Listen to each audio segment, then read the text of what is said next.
Good morning, Mom. So, our topic for today was all about global migration, moving, settling, and staying connected.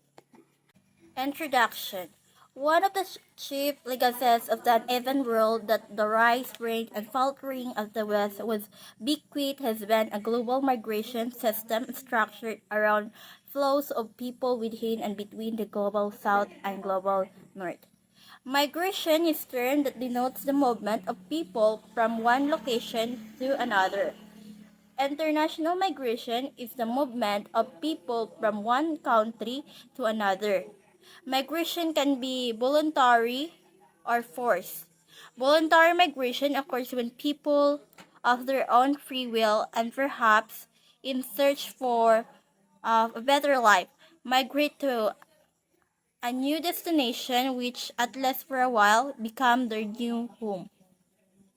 So, an introduction, um, this topic is about the migration of the people to global south to global north or global south to global south. So, from the word migration, I know you're familiar with the term migration because it is a movement of people from one country to another. Where na merong forced migration because of na war. Agi sa ka gutom mo balhin sila kay mangita sila og kuan din para mas manindot ilahang living. They migrate because to search a better life. So, migration can be forced or voluntary. He or she migrate. Actually, this topic about our topic about global migration, moving, settling, and staying connected. This focus on moving from the global south, which is the poor country, to global north, which rich country. Forced migration, in contrast, when people are forced to flee from their homelands due to the humanitarian disaster caused by human action, war, persecution, famine, and etc. Or natural hazard event like floods, earthquake, tsunami, basta mga disaster, and etc.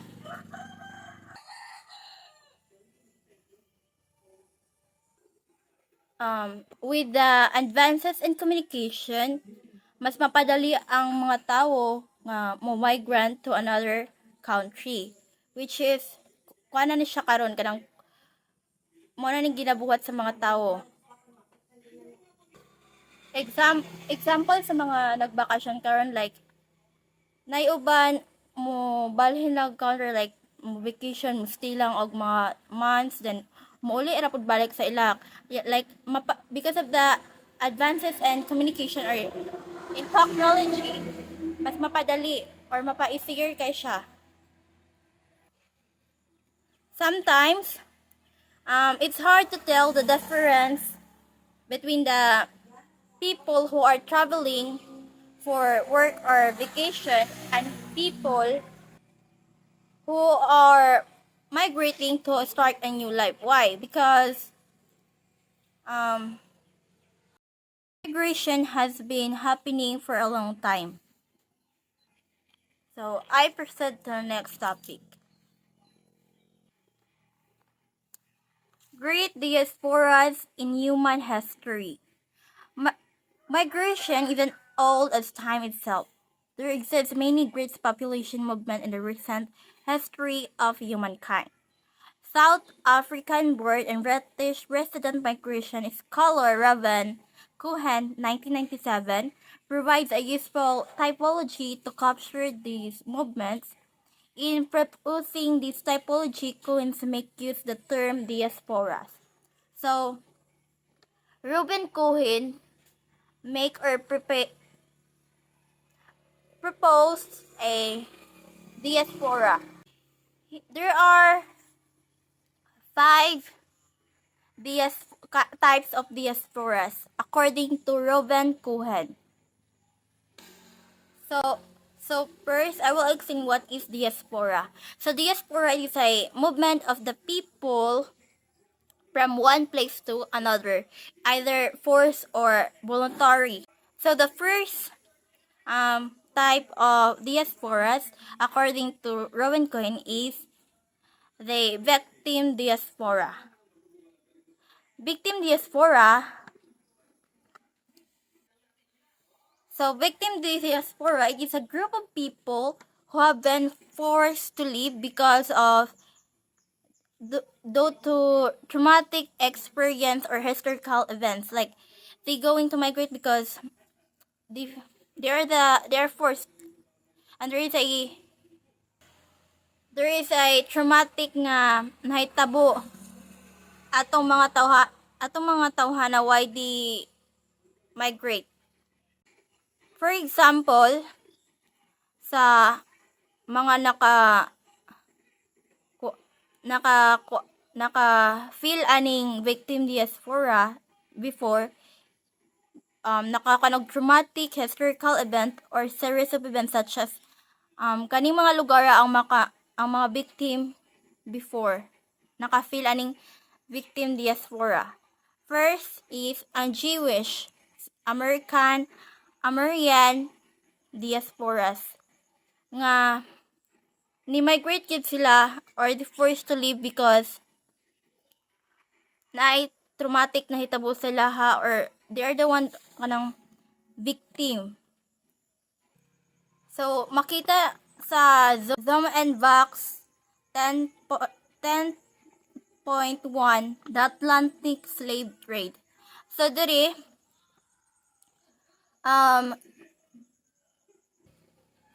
sa victim diasporas kaning Zoom in Vox 10.1 the Atlantic slave trade there is a trade in African slave found part so-called Atlantic trading system.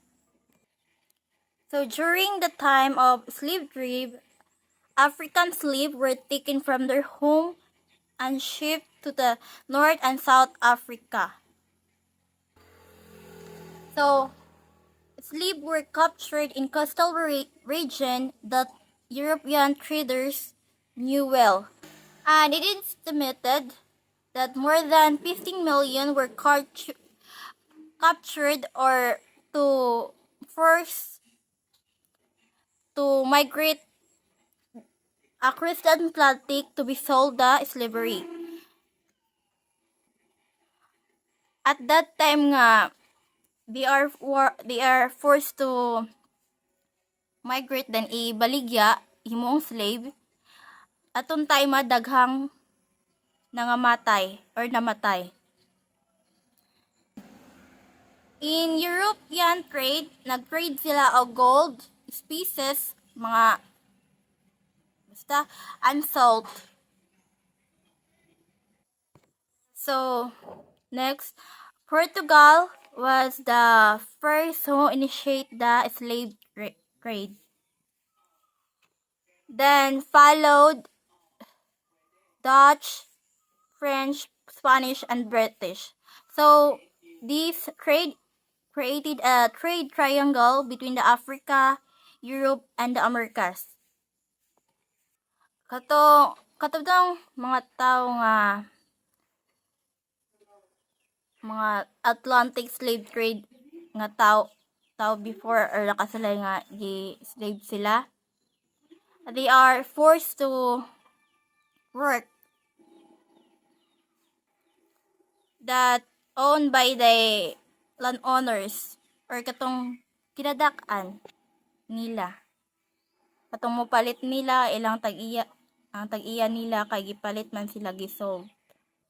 Og ilang pag-exchange og slave naputoy return. And they provided raw materials to Europe for manufacturing goods. As time passed, there was growing pressure to officially end the slave trade. Next, the writings of Olaudah Equiano played an important role. Born in Nigeria and traded as a slave, Oladaw Ekweno bought his freedom and in 1789 wrote a book about his life.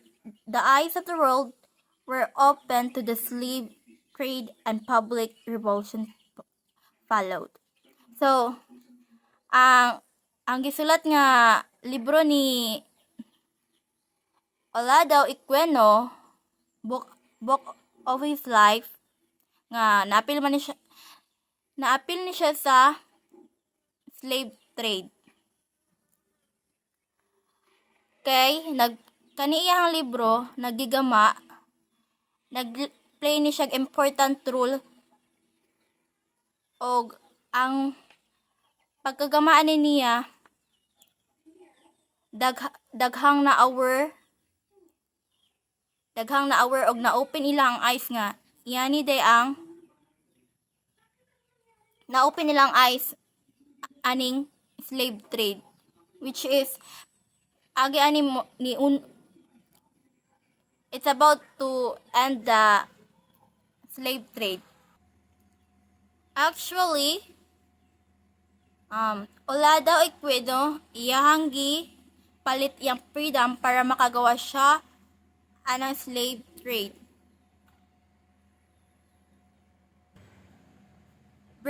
Britain was the first European country to ban the slave trade in 1837. So, ang Britain ang first nga country nga ilang iwala or i-end ang slave trade. So, ang ni-follow ang France and Holland. Then next is the United States in 1864. However, nadya po ni continue og slave trade bisag ang uban ni ilang gian or giban. The Spain and Portugal persisted. Although naband na ang slave trade sa laing country, pero ang Spain ug Portugal na Japan sila pero nawala kadugayan na end na pod. So ang slave trade na it is stands a pivotal movement in the world history. The Atlantic slave trade was a significant history in the world. And katong hitabua, it's continue to felt. Kung kinsa man tong naka-feel ato or katong mga tao nga nakasulay ato during that time. Despite gaining their freedom, naadya po'y African slave still face difficulties such as ginadiscriminate sila, the racism about their color, either white or black. The African people is a black skin, so gidiscriminate sila ana. Di Japon siya mawala. Bisan pa na feel na nila nga na sila freedom pero nagit time nga ginadiscriminate sila or racism. So during the election of Barack Obama as a United States first president served as a benchmark of the progress that has been made because sa time ni Barack Obama medyo daghang na change, like wala na kayo nag-discriminate about sa mga African people or nag-racism. And naggamad sila og batas para maundang og naay equality of opportunity for all the irrespective of race, color, or creed. So the second type of diaspora is labor diaspora. It is a people move to another country to work, to find work. Example is the Indian diasporas, where millions of Indians have migrated to countries like the United States, Canada, and UN and search for employment or search for work to have better economic opportunities sa ilaha. Also the Turkish diaspora, where Turkey have migrated to country in Europe, North America, and Australia and search for job opportunities. So the third type is the trade diasporas, where migration of people seeking to open trade routes and links. People who migrate to establish and maintain trade links between countries. These diasporas aim to create opportunities for economic growth and development. For example, the Chinese diaspora, they play an important or significant role in establishing the network across the world, particularly in South Southeast Asia and Africa. Chinese migrants have established businesses and invested in infrastructure projects and built strong economic ties with the local communities. So, common na ning example ng Chinese kay aware naman ta sa ilang mga trade dito. If daghang mo trade sa ilaha and they play significant role in about sa business na. The fourth one is imperial diaspora. So, imperial diaspora migration where individuals or groups leave their homeland to serve and maintain the interests of their empire in other regions of the world. This type of diaspora is often driven by political and economic factors with the aim of extending the influence and power of the imperial state. So example is the British and French diasporas. During the height of their empires, many British and French citizens migrated to their colonies and their other regions of the world to establish and maintain political, economic, and social control. And this one is a cultural diasporas. So, cultural diaspora refers to the people who migrate to the various reasons such as political and economic instability and form communities that preserve their cultural tradition and practice in their new homeland. They maintain strong ties with their homeland and often experience a sense of nostalgia for it. So ang cultural diaspora is tumutukoy sa mga taong naglilipatang tirahan dahil sa pagmamana ng kanilang kultura at tradisyon sa ibang bansa. Ang mga ito ay naglilipat upang magpakasal, magtrabaho, mag-aral o magsama sa kanilang kapamilya na nakatira sa ibang bansa. So may layunin sila. Ang pangunahing layunin nila ay mapanatili ang kanilang kultura at pakikipag-ugnayan sa kanilang mga kapwa na nasa ibang bansa. So ang example for example sa diaspora of Caribbean. Ang diaspora ng Caribbean ay binubuo ng mga tao mula sa bansang nasa Caribbean tulad ng Jamaica, Trinidad and Tobago at Haiti na nangibang bansa at nagtayo ng kanilang sariling komunidad sa bansa tulad ng United States, Canada, and United Kingdom. Ang mga taong ito ay nagdala ng kanilang mga kultura at tradisyon tulad ng musika, pagkain, at pananamit sa kanilang mga bagong tahanan at nagpapakita sa pagiging matatag sa kanilang pagmamana ng kanilang kultura sa ibang bansa. So our next topic as about international migration today.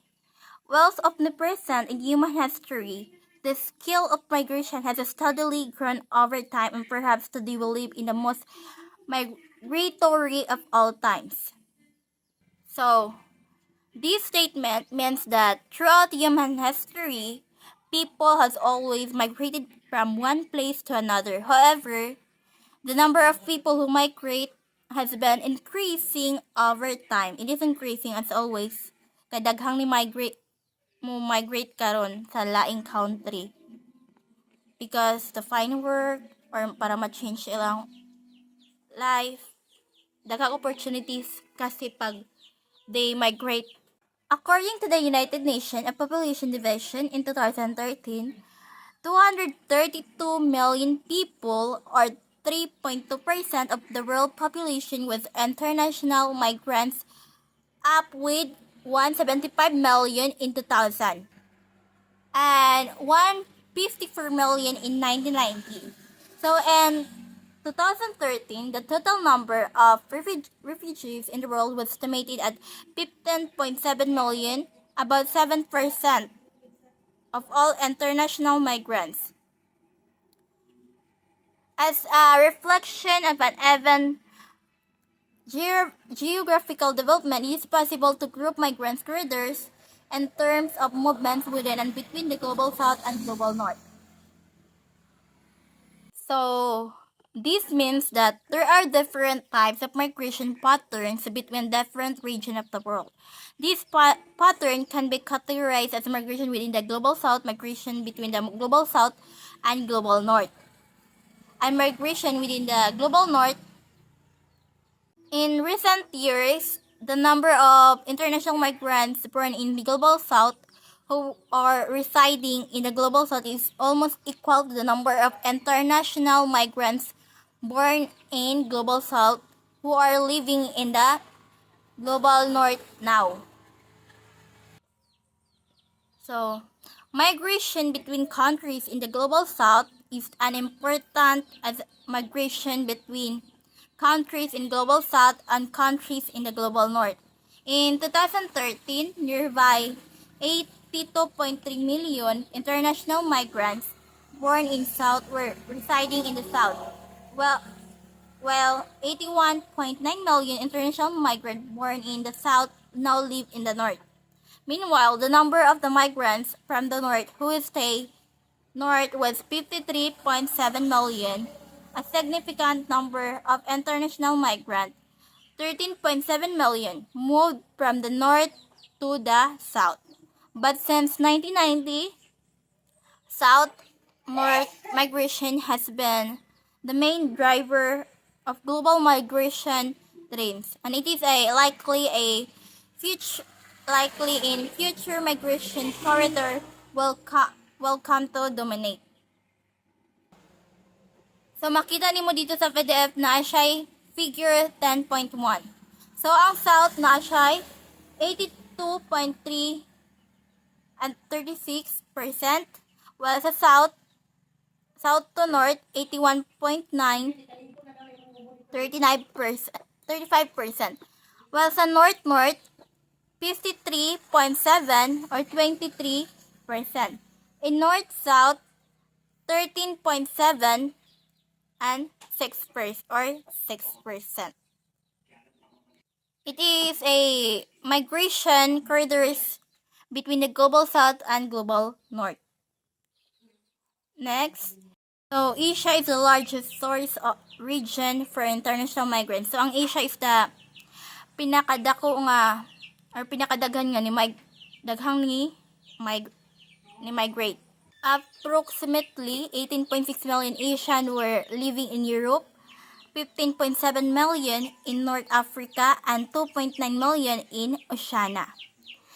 Migrants born in Latin America and the Caribbean constitute the next largest diaspora group. So, ang sunod nga next largest diaspora group is the Latin America and Caribbean, with the majority living in North America, 26 million. Meanwhile, European amounted to the third largest group with 7.9 million Europeans living in North America and 7.6 million in Asia. So Europe and Asia are home the majority of international migrants. In 2013, nearly two-thirds of all international migrants worldwide were living in these two continents. Europe remains the greatest magnet with 72 million international migrants in 2013. Asia has 71 million. So, in 2013, half of all international migrants were living in 10 countries, with the United States the hosting largest number, 45.8 million, followed the Russian Federation, 11 million, Germany, 9.8 million, Saudi Arabia, 9.1 million, United Arab Emirates, 7.8 million, United Kingdom, 7.8 million, France, 7.4 million, Canada, 7.3 million, Australia, 6.5 million, and Spain, 6.5 million. So within the Global South, the principal migration corridors are found in Southern Asia.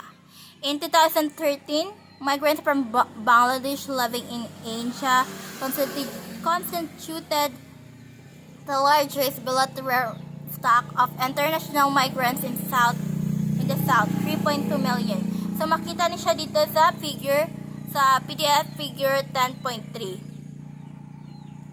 Migrants from Afghanistan living in Pakistan and Islamic Republic of Iran, around 2.3 million in each destination.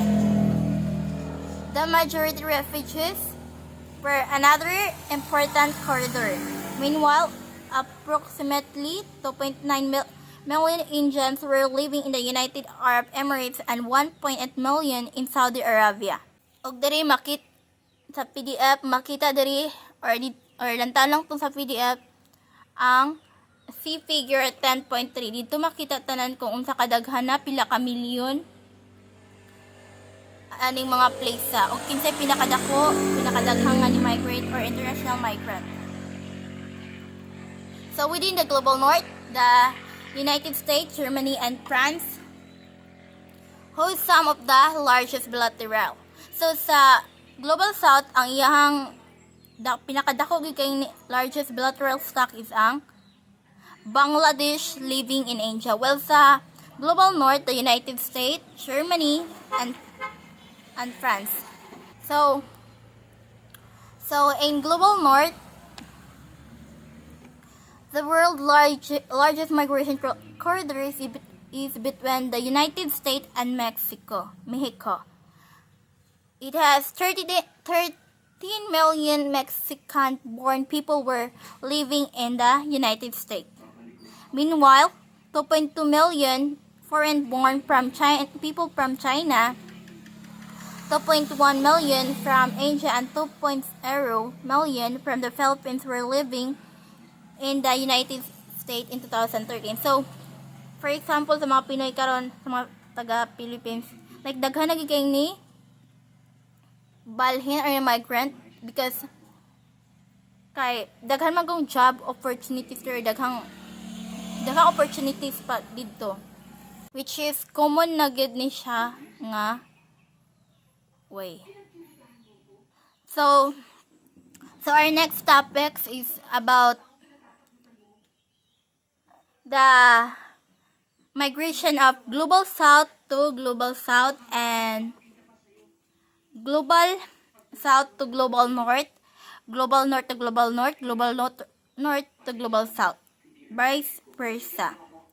So, I will explain the two migration, the Global South to Global North, Global South, and Global South to Global North. So, Global South to Global South, migration that begins in the Global South ends in the Global South can be driven by labor market opportunities. Migrants from ultra-poor countries often move to countries which still poor are nevertheless comparatively more prosperous. These migrants often work for low wages and are vulnerable to exploitation and abuse. A significant volume of south-to-south migration, however, is the first migration resulting from often civil war, famine and starvation, political oppression and victimization, or natural hazard like tsunami, hurricanes, earthquake, and etc. These migrants move at short notice, carry with them a lot of their belongings, risk their lives by crossing borders, and arrive in safe havens destitute and vulnerable. So, in this sa Global South, na topic na namo nini sa among contemporary world, ma'am. So, ang Global South is the people or country nga mga poor.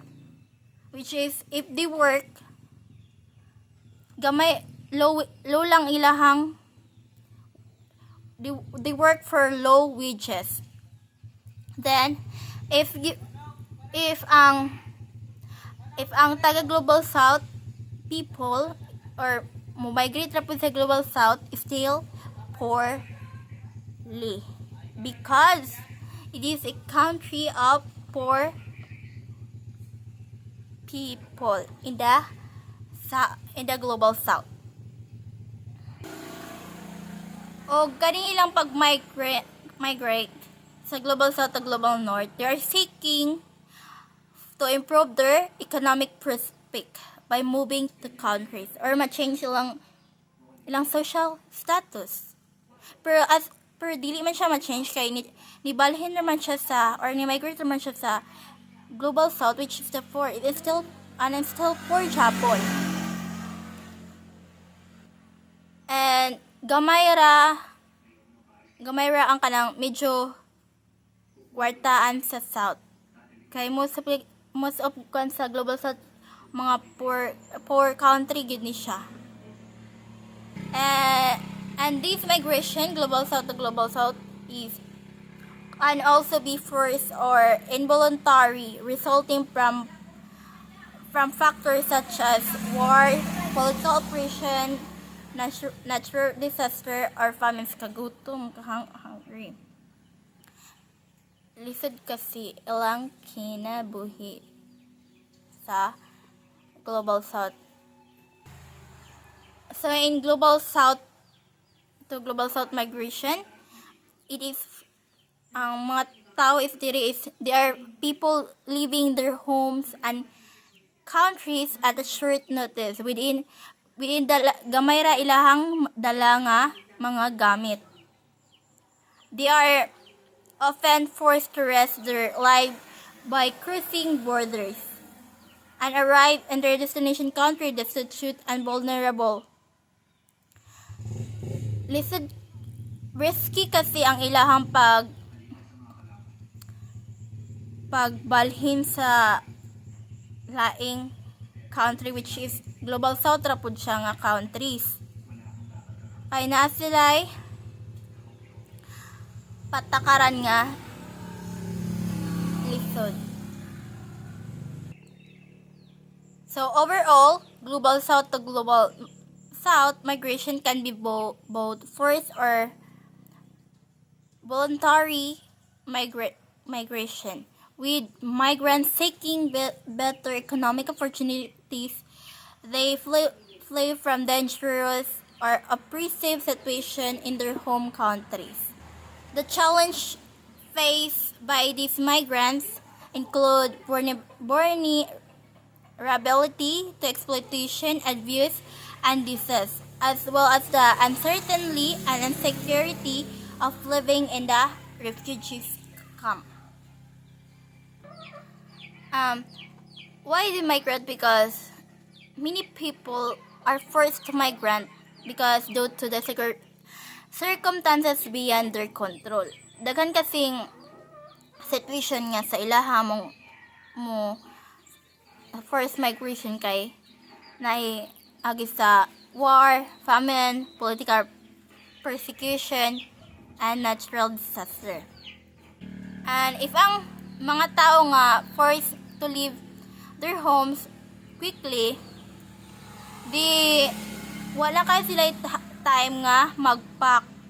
Kailang una-una nga maka-arrive sila sa ilang destination country with dala ilahang gamayng mga butang.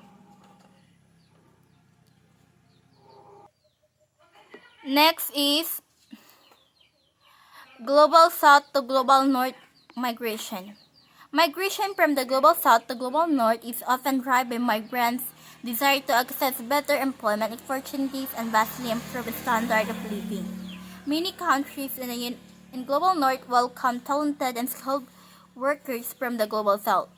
And that some actively procure skilled workers with particular specialties, for example, like doctor, nurses, and engineer, to fill gaps in the labor market. This can be ethically questionable at the start for migrants sending countries of their best talent. So, here in Global North is a country nga mga rich. Na sila yung mga basta rich country ni sila. So, ang Global South people nga ni migrants sa Global North, di nangita mong mobalin sila kay gusto nila og better employment opportunities. Like ma-change pud ilang social status. Kay pag sa ila kasi mobalhin, if still poor jabon sila pag diri, naay posibilidad nga mo ma-change ilahang life or ilahang life opportunities. Ma-improve ilahang standard of living. So, many countries sa Global North, gina-welcome pud nila ang mga tao o nga ni migrants sa Global North. They welcome the talented and skilled workers, which need pud nila og mga talented nga taga Global South to fill the gaps in the labor market. If maayo ka, if talented ka, i-welcome nila kay need man nila. O in that time, ma-change gyud imong standard of living. Naana dayoy kaya.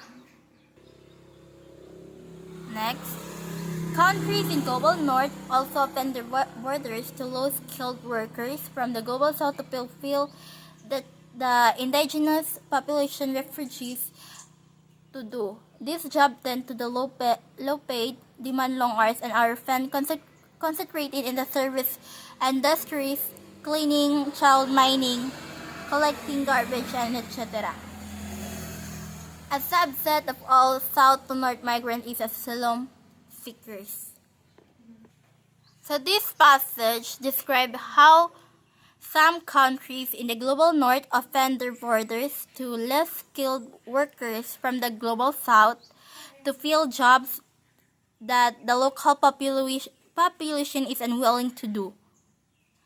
These jobs tend to be low paid, requires long hours, and are often concentrated in the service industries such as cleaning, childcare, and waste disposal.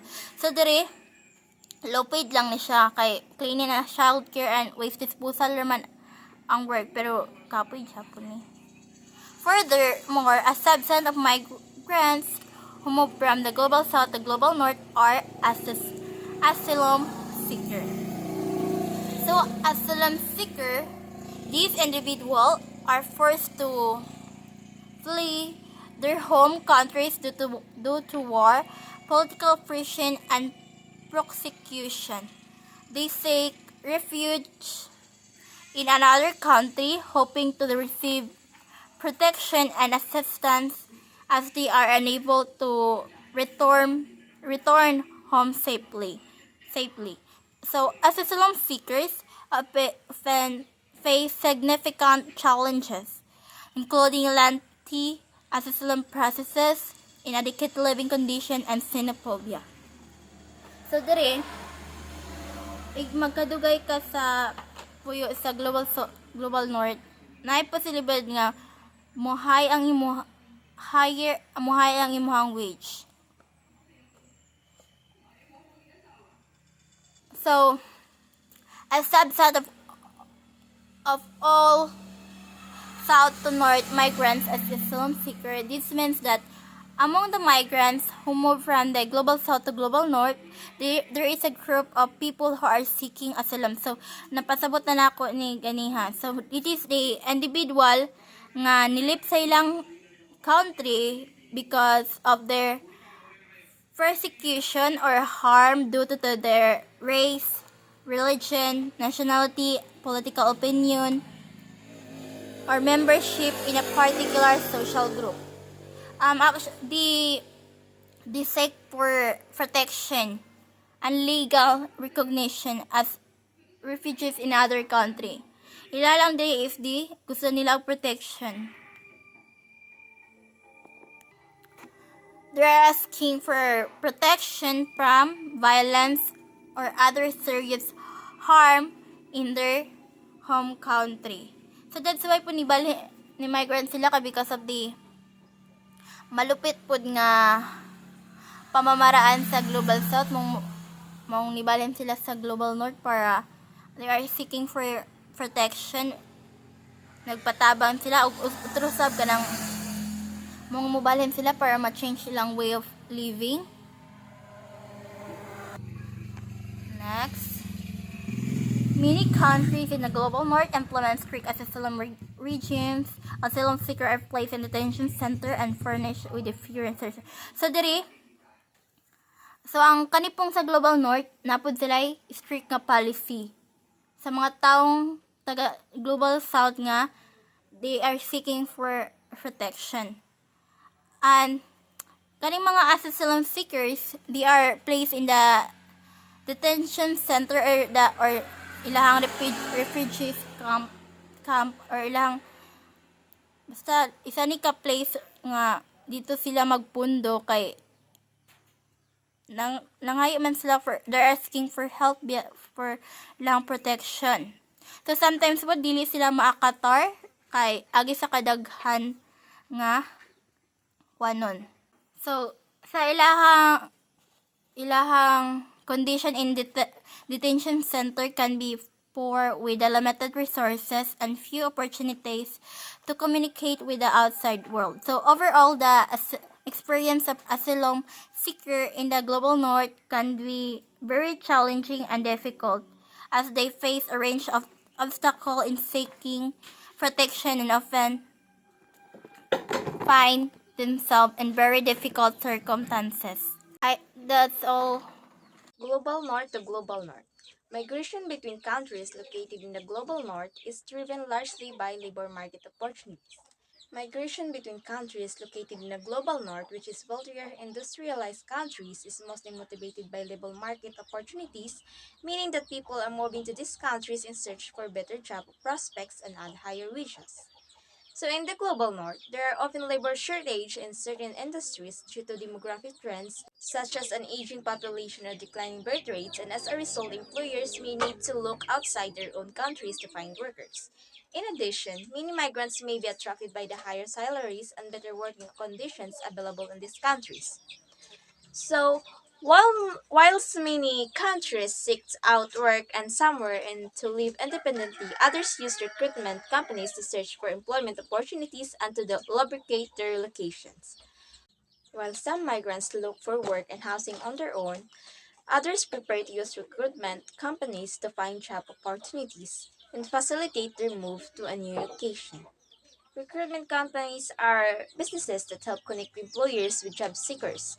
They may specialize in a particular industries or offer services to a broad range of clients. When migrants use recruitment companies, they typically provide their resumes or other job-related information to the company, which then matches them with potential employers.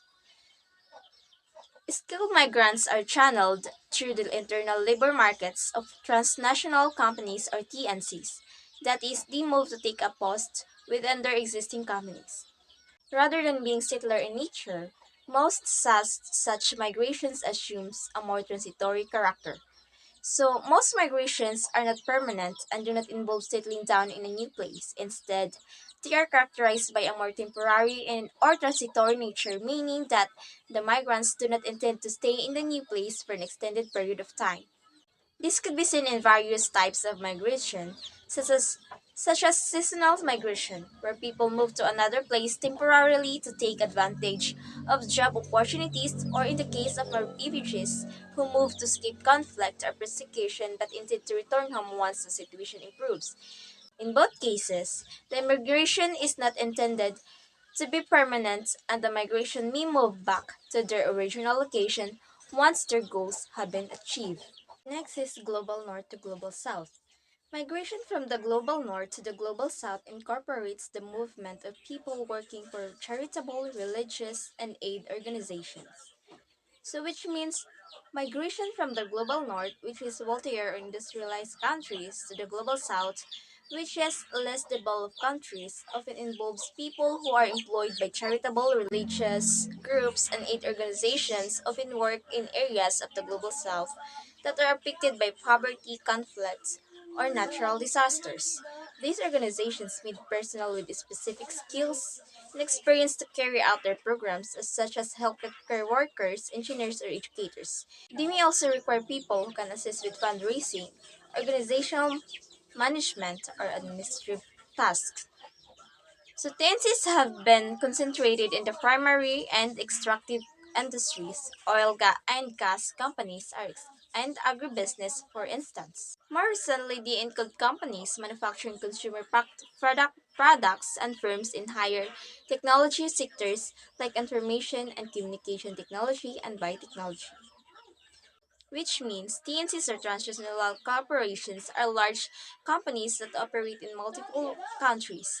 They have been around for a long time and used to mainly focus on industries that extract natural resources like oil and gas and large scale agriculture. But nowadays, they have expanded into other areas like consumer products, technology, and biotech. This means that they have a significant impact on the global economy and can influence the development of countries where they operate. Next is establishing branch plants. In the global south, in particular, can be achieved more rapidly and more efficiently by the introduction of expatriate staff to oversee the development pace and to monitor the subsequent operation of imported technological factors. This means that establishing branch plants or foreign owned factories or production facilities in the global south can be more efficiently accomplished by bringing an expatriate staff to oversee the initial development and subsequent operation of the technological functions that will be imported to the host country.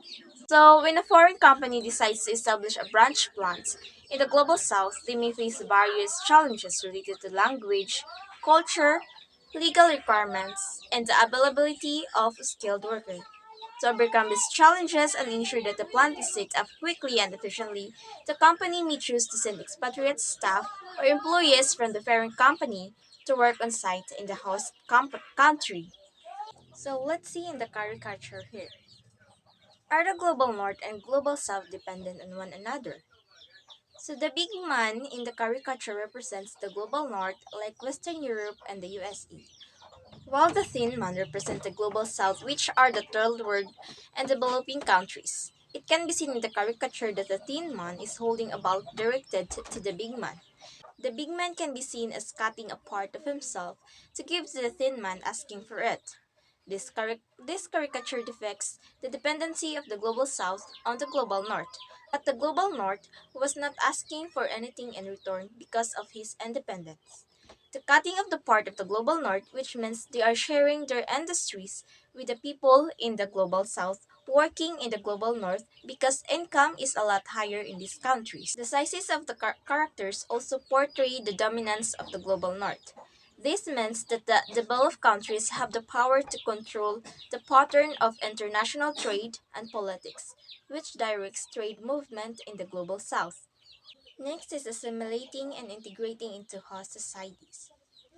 Some communities, at least for a period, are less interested in settling into the new host society, and if anything, display a heightened patriotism toward their former homelands.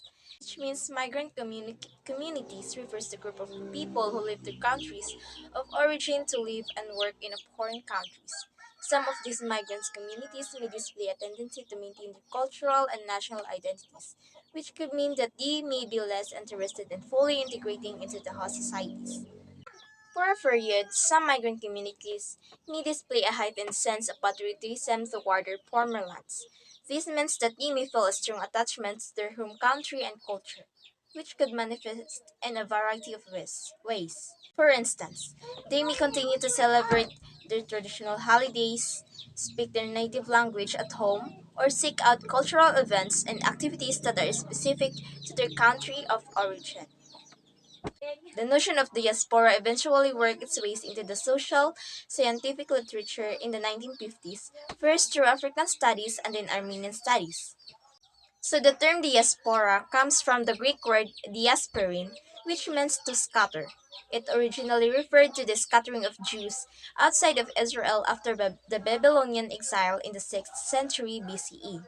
Over time, the term has been used more broadly to describe any group of people who have been dispersed from their original homeland. So the concept of diaspora became more widely used in the 1950s, particularly in the fields of African studies and Armenian studies. In African studies, scholars use the concept of diaspora to describe the forced migration of Africans to the Americas during the transatlantic slave trade. This diaspora had a profound impact on African culture as well as the development of African American culture in the United States. So, taken in refer in principle to the scattering or scrambling of a particular population in the past 20 years, the concept has diffused widely throughout the social sciences and humanities and in so doing has lost much of its original meaning. U.S. political scientist William Safran, 1991, conceives of diaspora in terms of only one form of mass migration, that involving forced exile, growth, and lengthy period of resettlement, and the failure to plant down new roots in regions of destination. So William Safran is a political scientist who in 1991 conceptualized the idea of diaspora in the context of forced migration. According to him, diaspora is a form of mass migration that involves people who have been forcibly exiled from their home countries due to various reasons such as war, political persecution, or natural disasters. These people are then resettled in new regions, but they find it challenging to establish new roots and their new destinations, leading to a prolonged period of resettlement. Safran's idea of diaspora suggests that forced migration is a traumatic and life changing event that has long lasting effects on individuals and their communities. Forced migrants often face significant challenges in adapting to their new surroundings, including language barriers, cultural differences, and economic hardships. These difficulties can make it challenging for them to integrate fully into their new societies and to establish a sense of belonging.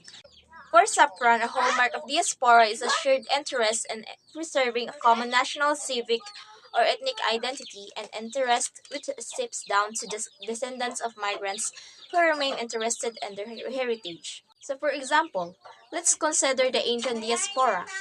Indians who have migrated to other countries often have a shared interest in preserving their Indian identity.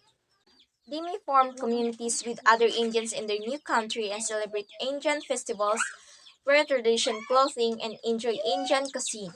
This interest is often passed down to their children and grandchildren, who may also identify strongly with their Indian heritage and may visit India to learn more about their cultural roots. Armenia, a classic diaspora. So the first two waves, 1894 to 1896, 1950 to 1922, were triggered by conflict with the Ottoman Empire or Turkey and were fueled by claims of genocide and forced migration. The third wave, 1988 to the present, started with an earthquake in 1988, which killed 25,000 Armenians and displaced 500,000 and included the mass exodus of almost 400,000 Armenians living in Azerbaijan who claimed their flights was due to persecution. Armenian diaspora considers itself to be a classic victim diaspora, meaning that its members have been subjected to persecution, violence, or genocide in their homelands. In the case of the Armenian diaspora, this refers to the mass killings and forced deportations of Armenians by Ottoman authorities during World War I, which is commonly referred to as the Armenian Genocide. The trauma and loss experienced by Armenians during this period led many to flee their homeland and establish communities in other parts of the world. Today, the Armenian diaspora is one of the largest and most dispersed in the world, with significant communities in the United States, France, Russia, and many other countries. Despite being geographically dispersed, the Armenian diaspora maintains a strong sense of shared identity and heritage, and works to preserve Armenian culture and history through community organizations, cultural events, and advocacy of recognition of the Armenian genocide. These are the important cultural and political movements continue to commemorate and preserve Armenian. According to some scholars, as diaspora communities relax into their new environments, they neither retain their existing identities nor assume the identity of the new host, but instead develop a series of hybrid or in between identities. So, hybrid identity is where two or more aspects of person's identity are combined, producing a unique form of identity. The notion of hybridity is invested with a very grand political significance, occupying border zones or liminal spaces. Diaspora groups oppressed by the dominant national identity that prevails in the homeland, perhaps ethnic minorities, women, the LGBT community, children, and so on, can emancipate themselves and establish new forms of belonging. So some scholars place great political importance on the concept of hybridity, believing that occupying border zones and or liminal spaces allows marginalized groups such as ethnic minorities, women, the LGBT community, and children who are oppressed by the dominant national identity in their homeland to liberate themselves and establish new forms of belonging. To live an in-between identity is not always attractive. It can lead to disorientation and confusion about one's sense of self. So living with an in-between identity means that an individual is not fully identified with one particular group, culture, or identity. Instead, they may feel a sense of belonging to multiple groups or have a complex identity that is difficult to define. While this can be a positive experience, it can also lead to disorientation and confusion about one's sense of self. For example, a person who has a mixed race background may feel a sense of identity confusion. They may not fully identify with one particular racial or ethnic group and may feel as if they don't fit into their particular category. This can lead to a feeling of disorientation and confusion about their sense of self, especially if they are constantly being asked to choose one identity over the other. Living with an in between identity can be challenging as it can lead to disorientation and confusion about one's sense of self. However, it is important to embrace the complexity of our identities and to find ways to navigate challenges that come with having a diverse and multifaceted identity. Here are the four principal forms of migrant assimilation into host societies. First is social assimilation. Of course, when migrants forge new social networks in the host society and secure equal access to housing, educational, health, and recreation facilities. It means that social assimilation refers to the process by which individuals or groups from different cultural backgrounds become integrated into the dominant social norms and values of the host societies. This process involves the acquisition of new skills, knowledge, and cultural practices, as well as the development of new social networks and relationships. Social assimilation typically occurs when migrants are able to secure equal access to essential services such as housing, education, healthcare, and recreation activities. Second is economic assimilation. It occurs when migrants plant new roots in the host society and secure employment. Through upward socioeconomic mobility, they begin to achieve parity with the socioeconomic profile of the host population. Economic assimilation refers to the process where migrants or migrants become integrated into the host society by gaining employment, earning income, and achieving socioeconomic mobility. This assimilation takes place when immigrants become productive members of the host society by participating in its economy and making contributions to it. For example, when immigrants move to a new country, They may initially face difficulties in finding employment due to language barriers, of lack of familiarity with the job market. However, once they secure employment, they can start earning an income and become financially self sufficient. Over time, as they gain experience and build networks, they may be able to progress to higher paying jobs and achieve upward mobility. Third is political assimilation. Occurs when migrants gain full citizenship rights in destination countries and participate as equal members in the political life of the nation, vote in elections, stand for elections, participate in public debates, and so on. So it means that political assimilation is when immigrants are granted complete citizenship rights in their new country and become equal members in the nation's political activities, such as voting and standing for elections, as well as engaging in public discussions. Fourth is cultural assimilation. It occurs when migrants begin to adopt the cultural practices of the local population and embrace local ways of life, like clothing, dance, religion, food, national belonging, and etc. Cultural assimilation takes place when immigrants start to follow cultural traditions in the native population and accept the local customs, such as clothing, dance, religion, food, and national identity, among others. So assimilation and integration, when they run their course, result in a loss of attachments to the country of origin and a complete sense of belonging and loyalty to the country of destination. It means that assimilation and integration are two different processes of cultural adaptation that can occur when individuals or group move from their country of origin to a new country. Assimilation refers to the process of adapting the cultural norms and practices of the host country, often resulting in a loss of attachment to the country of origin. Integration, on the other hand, refers to the process of adapting to the host country's cultural norms while maintaining some aspects of the cultural of origin. For example, consider a family who moves from Asia to United States. If they choose to assimilate, they may adopt American cultural norms and practices such as celebrating American holidays, speaking English at home, and adopting American fashion. If they choose to integrate, they may maintain some aspects to their ancient culture, such as continuing to speak their native language, cooking traditional Indian food, and celebrating ancient festivals, while also adapting to American culture. The question is, what determines migrants' senses of estrangement from and belonging to host societies?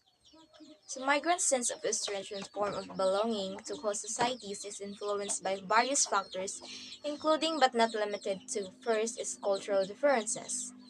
The culture shock that migrants experience when they arrive in a new country can be a significant factor in their sense of belonging estrangement. Second is social networks. The extent of which migrants are able to establish social networks with members of social society can influence their sense of belonging.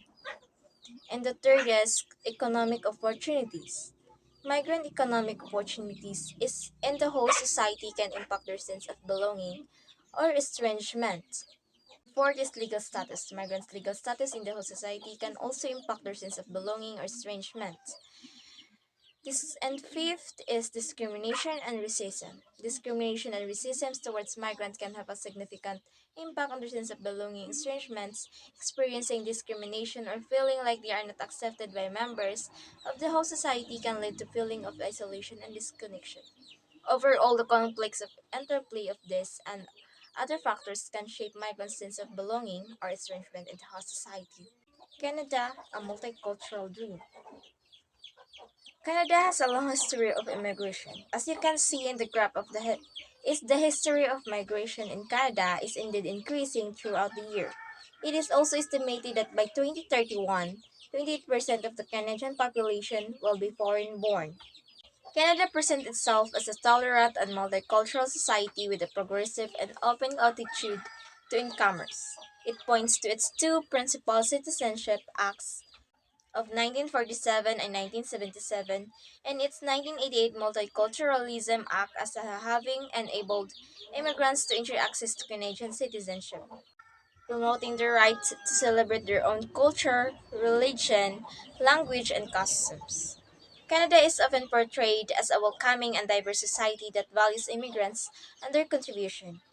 Its government has enacted various policies and laws to promote multiculturalism and support immigrant integration. So the 1947 and 1977 Citizenship Acts established the criteria for Canadian citizenship and facilitated the naturalization of immigrants. The 1988 Multiculturalism Act recognized and affirmed the diversity of Canadian society and promoted the preservation and enhancement of multiculturalism as a fundamental characteristic of the country. The 1988 Act is particularly recognizes that Canada, Canada has a multicultural heritage and this heritage should be protected. Second is the rights of Aboriginal peoples should be promoted. Third is while English and French remain the only official language and other languages may be used. Every group is equal under the law, regardless of origins, race, or creed. Last is ethnic minorities have the right to enjoy their own cultures.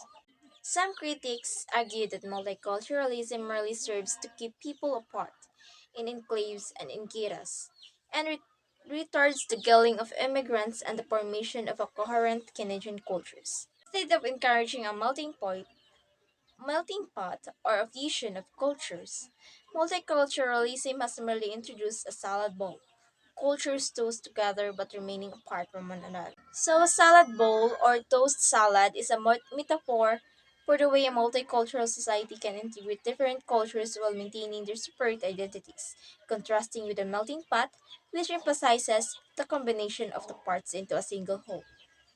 So, Canadian citizenship is being appropriated by migrants for strategic reasons, and Canada is being treated as something of a migrant hotel. That is according to Ong 1999. In 2009, amendments were made to citizenship law. Bill C-37 is an amendment to Canada's Citizenship Act that was passed in 2009. Prior to this amendment, Canadian citizenship could be passed down from generation to generation, allowing individuals born outside of Canada to acquire Canadian citizenship if they had a parent or grandparent who was a Canadian citizen. However, the amendment introduced restrictions of transmission of citizens by descent, particularly for those living overseas. Under Bill C-37, children born outside of Canada to Canadian parents can only be considered Canadian citizens by descent if one of their parents was also born in Canada or acquired Canadian citizenship through naturalization. In other words, if a person was born outside of Canada to a Canadian grandparent or parent who was also born outside of Canada, they may not be eligible for Canadian citizenship by descent. Chinatowns, beachheads lubricating migrant assimilation or buffers slowing down integration. There are three principal waves of immigration from China. The first wave came during the reign of the Dynasty, China's last great imperial dynasty from 1644 to 1912. The first wave of Chinese migrants occurred during the Qing Dynasty's reign, which lasted from 1644 to 1912. This dynasty was the last great imperial dynasty in China and was marked by several conflicts with European imperial powers. The First Opium War, which took place from 1839 to 1842, and the Second Opium War, which occurred from 1856 to 1860, were two significant conflicts that weakened the Qing dynasty's power and influence. The second wave came as the Qing dynasty fell, but to be replaced by the Republic of China or ROC, which ruled from 1912 to 1949, guided by leader Sun Yat-sen and the Kuomintang Nationalist Party. The second wave of Chinese migration occurred during this transition from the Qing dynasty to the Republic of China or ROC in 1912, which lasted until 1949. Led by Sun Yat-sen and the Nationalist Party, Kuomintang, the ROC aimed to transform China into a modern industrialized nation. To achieve this goal, it relied heavily on the sources of Chinese expatriates. Finally, the communists came to power in 1949. Until the date of Mao Zedong, migration was viewed with suspicion, an act of betrayal, this time to the Communist Party. So in 1949, the communists eventually gained control to the government. However, until Mao Zedong passing, migration was regarded as treacherous and disloyal to the Communist Party. Nevertheless, Since China opened up in 1978 and started to adopt a more accepting stance towards migrants, Chinese immigration has restarted. Chinatowns help provide Chinese migrants with a beachhead and two host societies. So Chinatowns have played an essential role in helping Chinese immigrants preserve their cultural identity and heritage while integrating into the larger society. They offer a sense of community and familiarity as well as access to familiar foods, businesses, and services such as Chinese language schools and cultural centers. Chinatowns also serve as a gateway for Chinese immigrants to access information, resources, and networks necessary for navigating the legal, economic, and social systems of their new host country. Chinatowns have been instrumental in helping Chinese immigrants establish themselves in host societies by providing a familiar and supportive environment that facilitates cultural preservation and integration into the larger society. But Chinatowns can also be thought of as a barrier limiting integration into the host society. While Chinatown have undoubtedly played a crucial role in facilitating the integration of Chinese migrants into host societies, they can also be seen as a barrier that limits integration into the larger society. Another argument is that Chinatowns can perpetuate stereotypes and stigmatize Chinese immigrants. By having a specific area designated for Chinese immigrants, it can create a sense of otherness and reinforce the perception that they are somehow different or exotic. This can lead to negative stereotypes and discrimination and limit the opportunities for Chinese immigrants to integrate fully into the larger society. While Chinatowns have provided critical beachhead for Chinese immigrants to integrate into host societies, they can also be seen as a barrier that limits integration. It is essential to strike a balance between maintaining cultural identity and integrating into the larger society, and policymakers must address the challenges that Chinatowns can pose to successful integration. Chinatowns permit migrants to live with only minimum contact with local people. One of the defining features of Chinatowns is that they allow migrants to live with only minimum contact with the local population. This is because many Chinese immigrants may not speak the local language or be familiar with local customs, which can make it difficult for them to integrate into the wider community. Living in Chinatowns, they are able to maintain their own cultural identity and social networks while also having access to the basic necessities of life. Chinatowns can support the work of human traffickers, like the infamous snakeheads, gangs from the Fujian region who route illegal migrants by Chinatowns and exploit such migrants by forcing them to work for low wages or to serve as prostitutes to pay off their debt. So the impact of migration on sending states and host countries. Impact of migration on sending states are brain drain. This brain drain starves the domestic labor market of essential pools of talent. Brain drain refers to the immigration of highly skilled or educated individuals from one country or region to another. This phenomenon can have negative consequences for the domestic labor market as it can result in shortage of essential talent. When talented and educated individuals leave a country or region in search of better opportunities elsewhere, they take with them their skills, knowledge, and experience. This can make it difficult for domestic companies and organizations to find the talent they need to fill key roles and complete important projects. For example, if a developing country is experiencing a brain drain of its medical professionals, it may struggle to provide adequate healthcare services to its citizens. This could lead to a shortage of doctors, nurses, and other medical personnel, which would ultimately harm the overall health and well-being of the population. Immigration transforms the age structure of sending states' population dependency ratios growth and the burden of sustaining an ever-growing elderly population falls and over fewer shoulders. So when people immigrate from a country, they leave behind an aging population that continues to grow. This means that the proportion of older people in the population increases and the number of people who are of working age decreases. As a result, there are fewer people available to support the growing elderly population. This creates a burden on those who remain in the country as they must support not only themselves but also their aging relatives. This can lead to economic challenges as there may not be enough people in the workforce to sustain the needs of the entire population. So, for example, if a large number of young people immigrate from a country with an aging population like Japan, It can lead to, to a shortage of workers to support the growing elderly population. This can result in economic difficulties such as lack of healthcare workers to care for elderly patients or a decrease in economic growth due to a shrinking workforce. Accordingly, stemming brain drain and encouraging return migration have been the preferred policy responses.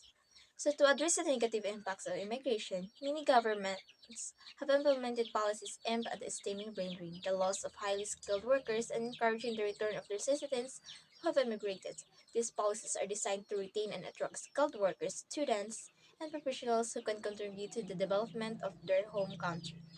One strategy to stem brain drain is to create more job opportunities, better working conditions, and higher salaries in the home country. This can help to reduce the incentives, helps skilled workers to immigrate in search of better opportunities.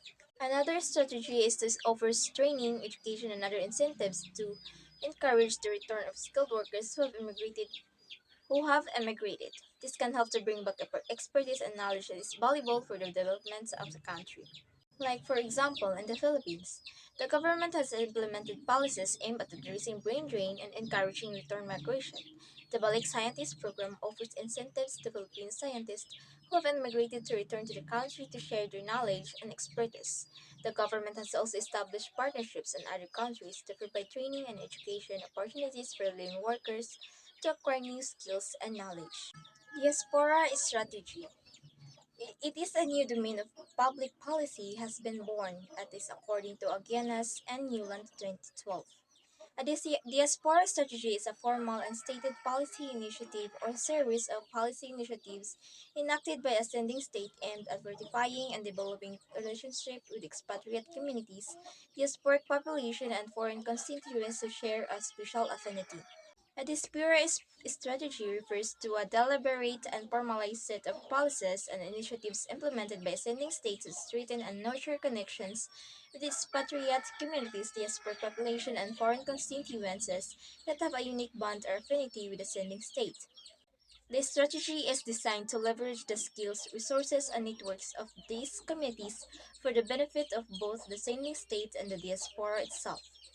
The primary objective of the diaspora strategy is to cultivate a mutually beneficial relationship between the sending states and its diaspora.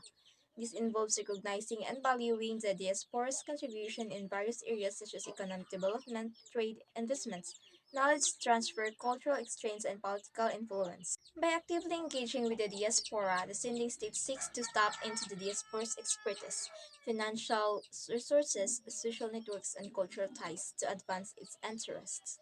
By implementing a diaspora strategy, a sending state aims to create a win-win scenario where the diaspora's connection skills and resources are harnessed for the development of the sending state, while the diaspora benefits from enhanced ties, recognition, and opportunities for engagement with their country of origin. Diaspora strategies constituent a fundamental abuse of diasporans' proclivity to care for their homelands. So diaspora strategies are exploitative in nature, taking advantage of the diaspora's natural inclination to care for their countries of origin. While there can be instances where the motives behind diaspora strategies may not align with the best interest of diasporans, it is important to consider a broader perspective to understand the complexities involved. Diasporans often maintain strong emotional, cultural, and historical ties to their homelands, which can lead to a desire to contribute to the development and well-being of their countries of origin. This inclination to care for the homelands can manifest in various ways, such as remittances, philanthropy, investments, knowledge transfer, and advocacy. Recognizing and harnessing this diasporic potential, some sending states have adopted diaspora strategies to engage with their diasporas and foster mutually beneficial relationships. The impact of migration in whose countries has also generated significant topical discussion, but alas, a balanced debate on the merits and demerits of immigrations have proved impossible in some host countries. So in some host countries, a balanced debate on the merits and demerits of immigration has proven to be a challenging and controversial topic. Some individuals and groups have extreme opinions and biases about immigration, which can make it difficult to have a constructive and respectful conversation on the topic. A balanced debate on the merits and demerits of immigration can be difficult to achieve in some host countries due to the strong opinions and biases held by some individuals and groups. However, it is essential to have this conversation in a constructive and respectful manner in order to better understand the complexities and nuances of this issue and to identify solutions that benefit both immigrants and host communities. Appropriate discussion on the need for managed migration have given way to far right politics, which has pandered to racist and xenophobic attitudes and more recently forms of Islamophobia. So, in recent years, there has been a shift in the nature of discussions surrounding the need for managed migration in some host countries. Instead of constructive and respectful dialogue about how to best manage immigration, there has been a rise of far right politics that panders to racist and xenophobic attitude, including Islamophobia. It is essential to continue to advocate for constructive and respectful dialogue on the issue of immigration and to oppose the spread of racist and xenophobic attitudes in our societies. So there are 10 immigration development nexus. First is diaspora advocacy and diplomacy. Advocates, activists, agitators, and ambassadors within diaspora communities can exploit their knowledge, contacts, linguistic skills, and cultural insights to promote peace and security in their homelands and to enhance the strategic, diplomatic, and foreign policy objectives of homelands. Second is diaspora capital markets. Diasporic members can fuel capital markets or portfolio investment through holding deposit accounts, securitizing remittance flows, providing transnational loans, buying diaspora bonds, and supporting diaspora mutual funds. Third is diaspora direct investment. Diasporic members can invest in homelands as senior executives in TNCs and venture capitalists and outsource contracts to, to SMS and countries of origin. Fourth is diaspora knowledge networks. Diasporas can assist companies in sending countries by sharing knowledge and contacts, participating in mentoring organizations, training talented colleagues, and joining think tanks, consultation groups, and advisory councils.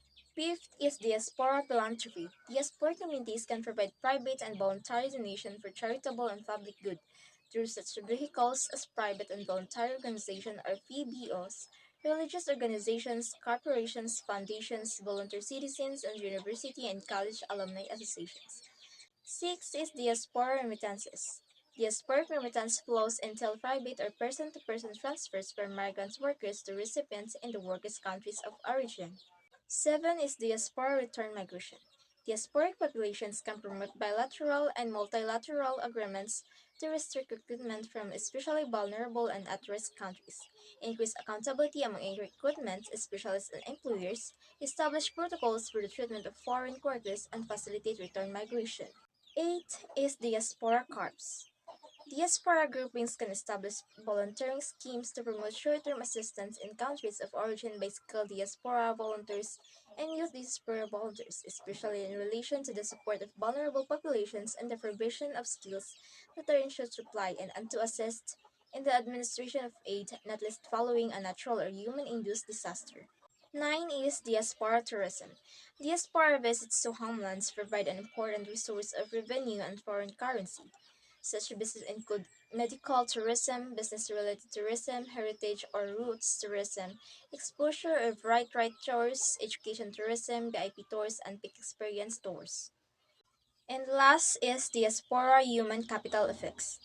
The prospect of joining the ranks of a sometimes more wealthy diaspora can result in a pre-departure boosts in the human capital of sending states. Migrants prepare for a potential exit by upgrading their competences and skill set and increasing their likelihood of securing allocation to a more developed labor market. Philippines Diaspora Strategy, the Pros and Cons of the Migrant Workers and Overseas Filipino Act, 1995. So the Migrant Workers and Overseas Filipino Act, or MWOFA, is a Philippine law that was enacted in 1995. This act presented itself as a progressive intervention designed to better prepare and equip would-be immigrants and to support overseas Filipino workers or OFWs in diaspora.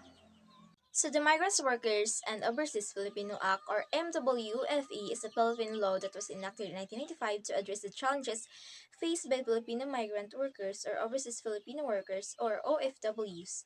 The law aims to improve the protection and welfare of OFWs and to promote their interests and rights as a workers. The government decreed that it was its duty to help people to migrate.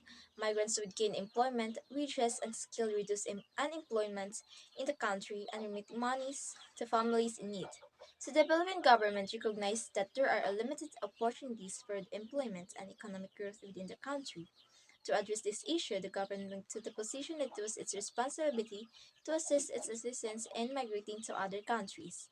The government believed that by doing so, these migrants would be able to find employment and earn wages, acquire new skills, and in turn reduce the rate of unemployment in the country. Additionally, these migrants would also be able to send money back to their families, which would help those who are in need of financial assistance.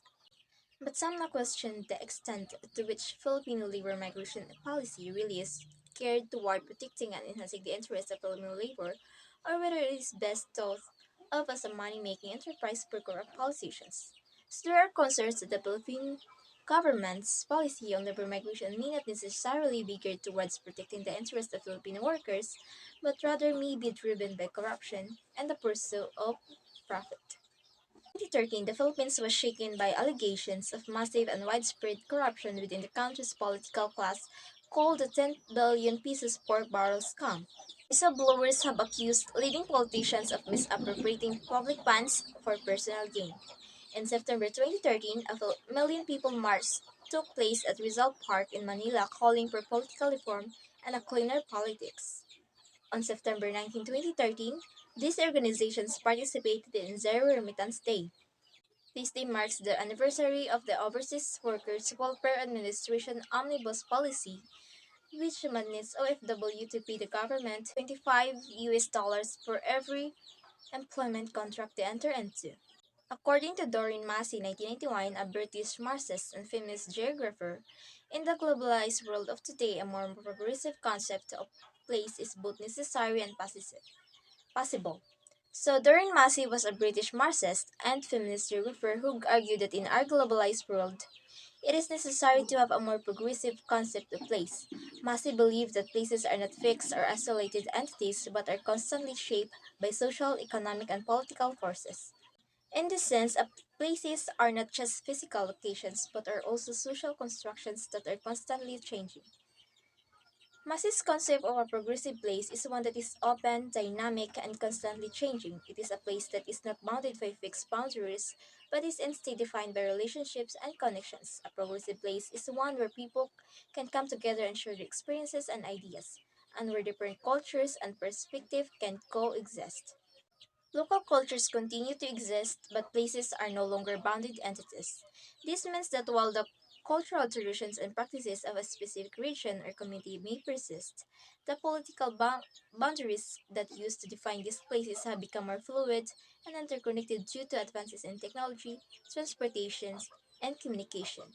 While local cultures may continue to exist, the boundaries that used to define them have become more porous, leading to a greater cultural exchange and the emergence of new cultural practices. Massey draws upon the example of Kilburn High Street in North London, a place where the traces of cultures and people from around the world meet, collide, mix, and fuse in a unique way, and where newness has entered the world. So, Kilburn High Street in North London, it is a place where migrants from all over the world have settled, bringing with them their own traditions, practices, and ways of life. As a result, Kilburn High Street has become a hub of cultural exchange where people from different backgrounds can encounter, learn from, and engage with each other. Massey argues that Kilburn High Street represents a unique example of how migration has transformed the world.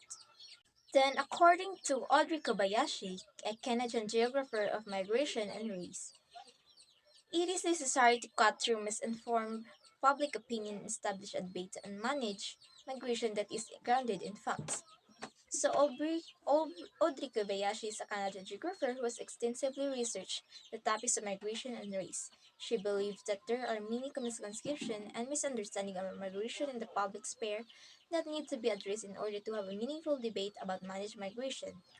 By managed migration, Kobayashi is referring to the idea that countries can and should have some level of control over who is allowed to enter and settle within their borders. This control can take many forms, such as visa requirements, work permits, or quotas on the number of immigrants allowed each year. Clearly impacts vary depending upon the country of origin of migrants, their chosen destination, and their age and their skill levels. The impact of migration on host countries can vary significantly depending on a range of factors, including the country of origin of the migrants, their chosen destination, and their age and skill levels. For example, a country may receive a large influx of highly skilled migrants who bring with them expertise in areas where there is a shortage of workers. This can help to boost the host country's economy, increasing productivity and innovation. Skilled migrants may also contribute to the transfer of knowledge and technology between countries, leading to long-term benefits for both the host and attending countries.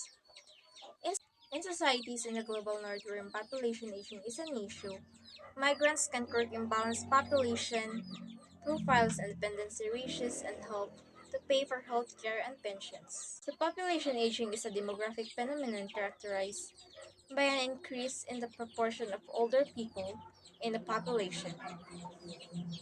This trend is particularly prevalent in the societies in the global north, where birth rates have been declining and life expectancies are increasing. One of the consequences of population aging is an increase in the number of dependents. Example, people who are not in the labor force but rely on the working age population for support, such as pensions and healthcare. Immigrants also enrich the culture of host societies and promote cultural diversity and cosmopolitanism.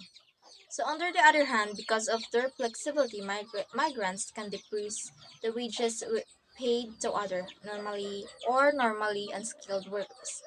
Migration can lead to greater unemployment, can create ethnic and racial tensions, and can bring security threats.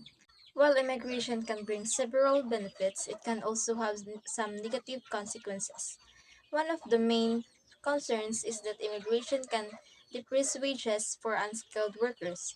This happens because immigrants are often willing to work for lower wages than native workers, which can lead to a downward pressure on wages in certain sectors.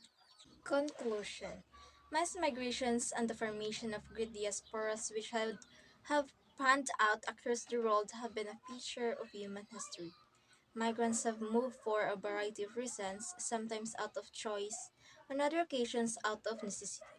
In future, an ever-growing number of people are going to live in a country other than that into which they are born. It is impossible to understand contemporary migrations both within and between the global south and global north without an understanding of the rise, reign, and the faltering of the west from the 15th century. Human geographers consider the global migration system that exists today a product of uneven geographical development across the face of the earth left as a legacy of history. So human geographers are interested in the experiences of migrants as they settle into their new host societies.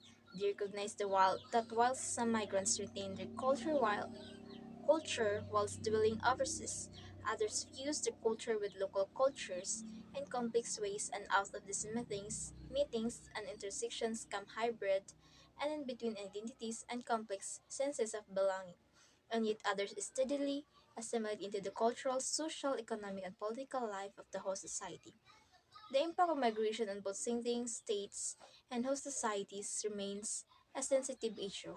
Overall, a growing number of sending states are viewing migration in positive terms, whilst an increasing number of host societies of host countries are considering migration to be a problem.